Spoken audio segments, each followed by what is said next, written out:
Estos son bastante frecuentes.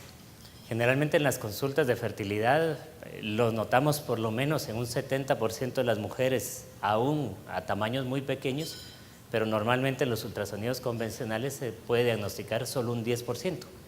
Generalmente hay 6 grados de fibromas al final uterinos y en la mayoría de ultrasonidos se suelen ver solo 2 grados. Entonces muchos de estos miomas o fibromas uterinos vienen desde las edades adolescentes o incluso desde edades infantiles. Y es el crecimiento de estos lo que hace que se vayan notando con la vida. Entonces el perfil físico de la paciente con fibromas o miomas uterinos generalmente son mujeres delgadas, ¿verdad? Tienen poca cintura. Poca cintura le llamamos a que el cuerpo es cuadradito.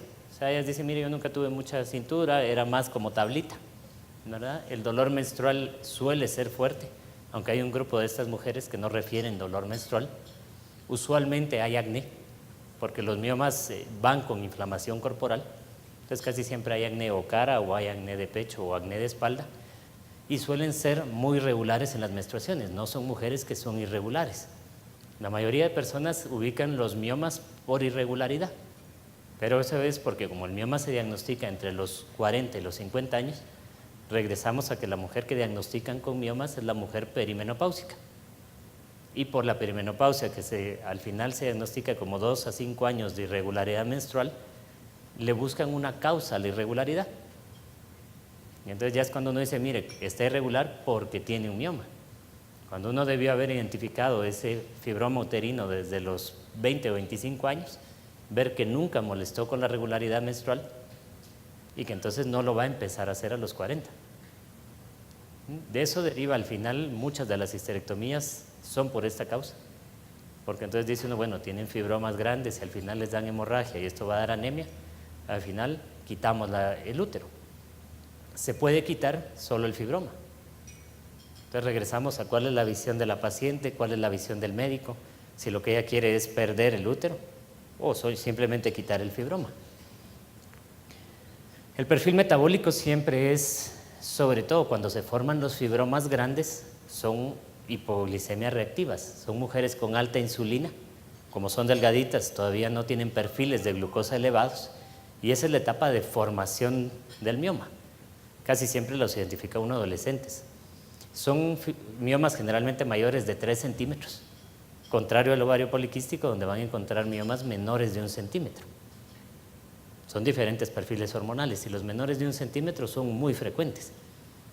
Los fibromas grandes son los que son poco frecuentes, que es este 10% que decíamos, es los que son muy fáciles de notar, pero los fibromas pequeños son más difíciles de notar. El perfil hormonal siempre está alterado. Digamos, los miomas crecen en un perfil hormonal alterado de cortisona. ¿Se recuerdan que en la plática anterior abordamos que cortisona era inflamación? Y si estamos hablando de acné y estamos hablando de tejidos inflamados, hablamos de cortisona baja. La mujer con cortisona baja es generalmente la mujer delgadita. ¿Sí? Si ella pudiera crear mucha cortisona, ya hubiera subido de peso. Entonces, por eso es que como no logran subir de peso, no se logran desinflamar. Siempre hay un desequilibrio de la tiroides, porque la tiroides es la hormona que no deja que los tejidos se invadan entre ellos. Entonces, el poder permitir que un mioma crezca es un desequilibrio también de las hormonas tiroideas. Y aquí regresamos a lo mismo, no hablamos que la mujer sea hipotiroidea. Es solo que tiene una tiroides que funciona más débil de lo que le tocaría. Y el mioma es el resultado de esa debilidad.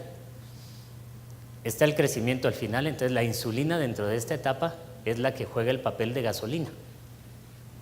Tenemos una alteración de hormonas que permiten que los tejidos crezcan y tenemos la insulina alta, que es la gasolina para que crezcan.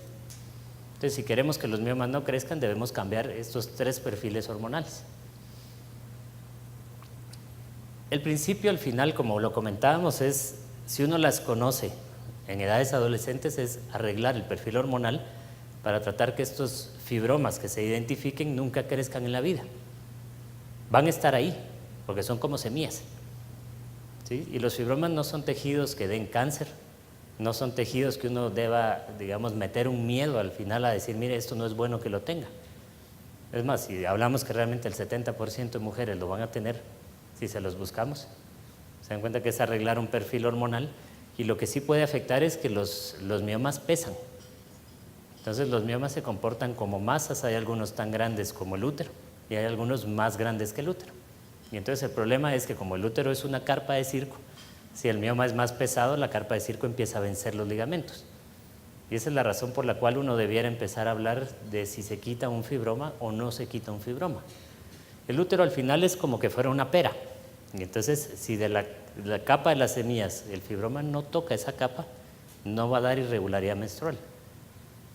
No importa al final si midiera 15 centímetros, si no toca esa capa, no da irregularidad. Si toca la capa y mide de 1,5 centímetros, puede darle irregularidad. Entonces, aquí el principio es sobre todo el mundo ve una masa de 15 centímetros y al final todo el mundo se altera y la quiere quitar.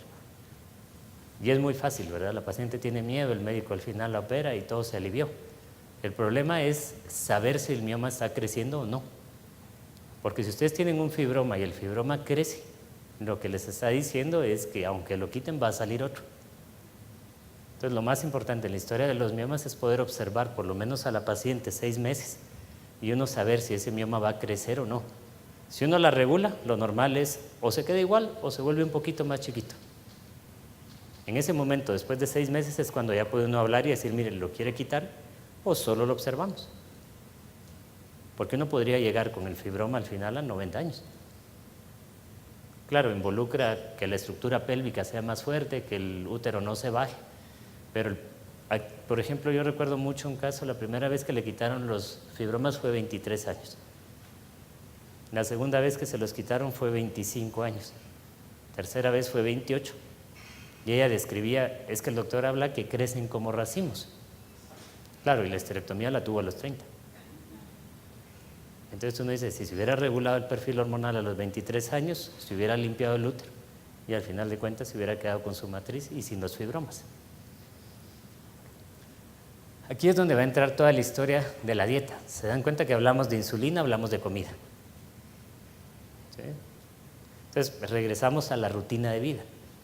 Porque es lo mismo, dígame que mantuvieron 10 años el perfil hormonal, pero que de repente se divorciaron y decidieron alterar ese perfil 3 años. El mioma va a crecer en esos 3 años. Y por eso es que las rutinas de vida deben sacarse fuera del rango emocional. O sea, nosotros no debemos cubrir emociones con comida. Nos pase lo que nos pase, ¿sí? Sea estrés al final y uno diga, bueno, necesito hacer esto, como de más y lo arreglo. O estoy triste, como de más y lo arreglo. ¿Sí? La rutina de alimentación se mantiene. El éxito del programa, digamos, nosotros empezamos el programa en High Institute y yo al día de hoy he bajado 100 libras. Y vengo del mismo rango que todos los pacientes. O sea, no subimos porque no nos gustara comer o porque nos gustaba comer y por eso subimos. Había una necesidad biológica de crear peso, ¿sí? Y había un gusto. Claro, y ese gusto no va a desaparecer completamente. Entonces, cuando las personas aprenden a comer en el instituto, va a llegar un punto donde no van a tener alimentos prohibidos, pero sí van a tener formas de comerlos. Hay reglas para comer todo, ¿sí? Pero no precisamente es decir, miren, nunca me vuelvo a comer un pan, una tortilla. No, usted se va a comer lo que quiera bajo estas reglas. ¿Sí? Hay reglas sobre el consumo de agua, hay reglas sobre el consumo de fibra, y eso es lo que mantiene el éxito a largo plazo, porque ningún ser humano puede vivir sin tener sus costumbres de niño. Y las costumbres de niño fue todo aquello que nos enseñaron que nos podía ser bueno. Es decir, si la abuelita nos hacía avena, pues es eso. Si nos daban al final trigo, pues era eso. Si la casa es de pasteles, pues era eso. Y todo eso es lo que en cierta forma le da paz. Pero el periodo, digamos, de estrés se puede pasar comiendo eso sin necesidad de arriesgar la salud. Cuando nosotros enseñamos, digamos, y un médico aprende la forma alimenticia, ¿sí? Es bien interesante el tema porque uno dice, uno puede comer sin subir peso. El problema de comer subiendo de peso es que uno lo quiere hacer. Y generalmente ese es un desbalance emocional. Entonces, cuando uno ve que el peso empieza a subir, la pregunta del millón es, ¿qué estoy arreglando? Cuando uno encuentra qué está arreglando, pues la solución se calma. Pero mucho del perfil de los miomas es la parte metabólica. Ya después entra la parte ginecológica, que la van a ver con el doctor Lucas ahora, que es los tratamientos de los miomas una vez se estabilizó esto. Gracias.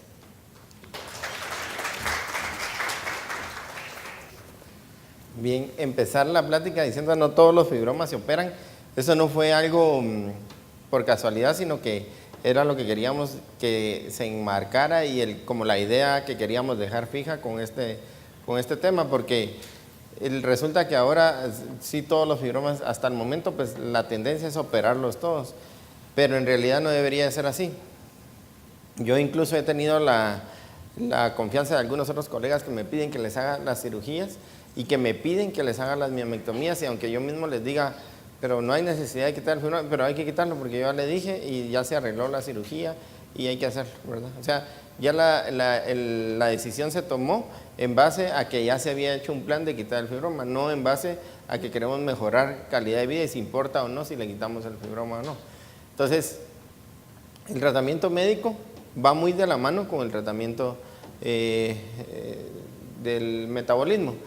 La idea principal es siempre equilibrar el metabolismo, por lo que habíamos visto.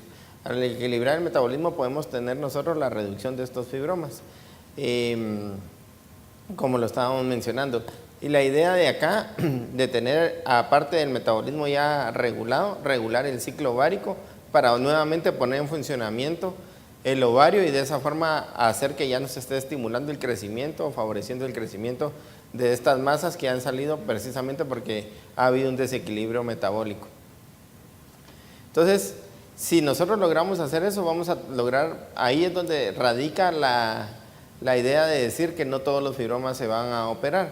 Nosotros vamos a lograr hacer que muchas de las personas que tienen, muchas de las mujeres que tienen fibromas, no por fuerza tengan que ser llevadas a las operaciones. ¿Por qué? Por lo que les decía, que no es raro ver esas historias donde ya me quitaron un fibroma y ahora me quitan otro y ya me van a quitar otro y ya me volvieron a crecer otros. Porque los fibromas nosotros los podemos ver a cuando llegan a determinado tamaño a través del ultrasonido, pero cuando están muy pequeños no podemos verlos a través del ultrasonido. De todas formas ahí están, solo es cuestión de darles tiempo para que vuelvan a crecer. Entonces esa es una enfermedad y así hay que verla, es una enfermedad que está presente y lo que hay que hacer es tratarla como una enfermedad. Si se llega al momento en que se tiene que hacer una cirugía y hacer una cirugía, un evento quirúrgico, porque es la única forma que tenemos para poder corregir el problema, pues se optaría siempre a hacer la cirugía por medio de la técnica de videolaparoscopía, que da una mejor recuperación. La técnica de videolaparoscopía lo que dice es de que vamos a quitar estos fibromas a través de un agujero nuevamente, a través del ombligo, a través de ese agujero se meten todas las pinzas y todo el instrumental, de esa forma hacemos la resección, se sacan los fibromas y la ventaja con esto es de que nuevamente, como yo les decía, nos permite ver una imagen mucho más ampliada de todas las estructuras pélvicas. Entonces es mucho mejor operar de esta forma, es más fácil operar de esta forma porque podemos ver mejor que a simple vista. A simple vista yo necesitaría lupas para poder ver la magnitud, la amplitud que me permite la técnica a mí. Entonces me permite ver las fibras musculares, yo sé hasta qué punto voy llegando, con el objetivo de no llegar hasta la cavidad endometrial y no lastimar ese endometrio, sobre todo si estamos buscando fertilidad, que es una de las mayores indicaciones para poder realizar este tipo de operación. Entonces el programa que nosotros proponemos es de que se debiera de tener un tiempo previo, una preparación previa y no simplemente decir, bueno, tenemos fibroma, sí, va, entonces vamos a operar, sino que si vamos a operar, y esa va a ser la técnica que vamos a utilizar, vamos a preparar a la persona para que llegue a esa operación. ¿Por qué? Porque mientras mejor preparada la tengamos, no solo se vuelve mucho más fácil el evento en sí, el evento quirúrgico, sino que la recuperación va a ser mucho mejor y los resultados al final del procedimiento los vamos a optimizar, porque vamos a lastimar menos, vamos a manipular menos y todo lo vamos a hacer técnica laparoscópica, entonces al final vamos a tener el mejor resultado aún llegando a un procedimiento quirúrgico. Nuevamente entra acá un papel muy importante que va a jugar el láser, lo que les decíamos, el origen de los fibromas.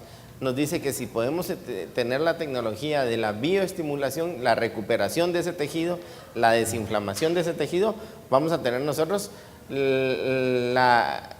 prácticamente regresión en el crecimiento de estos fibromas y vamos a poder regenerar prácticamente todos estos tejidos. Entonces al final el aplicar el láser, que esta es una tecnología pues bastante novedosa, que el láser que les explicaba yo que va en piel, poderlo aplicar dentro de la cavidad y sobre todo en la serosa del útero, lo que vamos a tener aquí es regeneración de estas fibras musculares y estas fibras musculares logran desinflamarse, logran equiparar ese desequilibrio que tenían hormonal, ese desequilibrio metabólico, y al final lo que logramos tener nosotros es una recuperación al 100% del tejido uterino. Este es el tratamiento. Acá lo que queremos nosotros dejar en claro es de que el fibroma, cuando aparece la fibromatosis, es una de las primeras causas o tal vez la causa más común de histerectomías. Sin embargo, lo que queremos cambiar, lo que estamos proponiendo es que no por fuerza tenemos que llegar hasta el procedimiento quirúrgico de hacer una histerectomía, ni de hacer una miomectomía. No todos los fibromas que se miran se operan, los fibromas están representando nuevamente un signo de algún desorden, lo que hay que hacer es corregir este desorden y entonces ya se va a corregir los síntomas, que en este caso van a ser los fibromas. Y si tuviéramos la necesidad de llegar al procedimiento quirúrgico, la técnica que nosotros proponemos es la laparoscópica, porque eso nos da mejor recuperación con el extra o el plus del láser. El láser que nos va a hacer una recuperación de todo el tejido, la bioestimulación. De la misma manera, para hacerles un ejemplo, el rejuvenecimiento facial que se hace a través de láser en cara, ese mismo rejuvenecimiento a través de tejido intraperitoneal, a través de tejido uterino, para lograr hacer que el fibroma pues al final logre desaparecer, lograr tener una mejor función uterina y lograr llevar a esta paciente, que la mayoría de veces lo que están buscando es una fertilidad, pues lograr llegar hasta ese proceso sin tanto problema y de la forma más natural posible. Digamos, el láser es una forma de dañar los tejidos. Y cuando uno daña un tejido, lo que pasa es que el tejido responde y se regenera. No importa qué tejido se dañe, es decir, puede ser la vagina, puede ser la parte de peritoneo, se hace a nivel estético en cara, y lo único es uno va obteniendo regeneraciones de tejido de nivel mecánico. Las hormonas al final en esta historia juegan un papel de darle al tejido la capacidad de regenerarse más rápido y de mejor función. Entonces las hormonas hacen que el tejido pueda producir más colágena, que pueda producir más ácido hialurónico, y al momento de quemarlo todo eso se va a activar para que al final de cuentas la regeneración sea el doble o al final el triple. El láser es una forma, digamos, la gente dice, mira, pues es como que fuera un peeling, y el peeling trabaja 1 milímetro, es como quitar la capa de arriba, mientras el láser, cuando nosotros perforamos la piel o perforamos un tejido, se trabaja a 2 o 3 milímetros de profundidad. Entonces, cuando uno llega hasta la base, la capacidad de la regeneración del tejido es mucho mayor, y entonces uno va trabajando por sesiones. Conforme eso al final va generando la colágena del tejido anterior y se vuelve a estimular el tejido y se vuelve a crear más colágeno. Depende a dónde se quiere llegar. Pero el láser realmente es uno de los cambios que en medicina cambió la dermatología hace 20 años. O sea, se habla de la dermatología preláser y postláser. Y en ginecología aparentemente, recientemente la conocemos. Pero es también algo que la tecnología es la limitante al final para que se acceda. Siempre el láser hablamos que es como un bisturí, va a depender quién lo use, cómo se usen los protocolos también. Nosotros en un láser podemos manejar cuánto tiempo permanece el calor en el tejido, qué tan profundo llegamos, y por eso es que no todos los resultados son iguales, no todos los láseres son iguales. Y por eso es que necesita mucho que el paciente conozca a dónde quiere llegar, que tenga claro las metas, porque en medicina no pueden haber un paciente que espere una cosa o que crea que va a obtener una cosa diferente de un procedimiento que uno hace. Pero este es un mundo que vale la pena conocer, y la diferencia de la clínica es justamente que se aplica a los tejidos internos.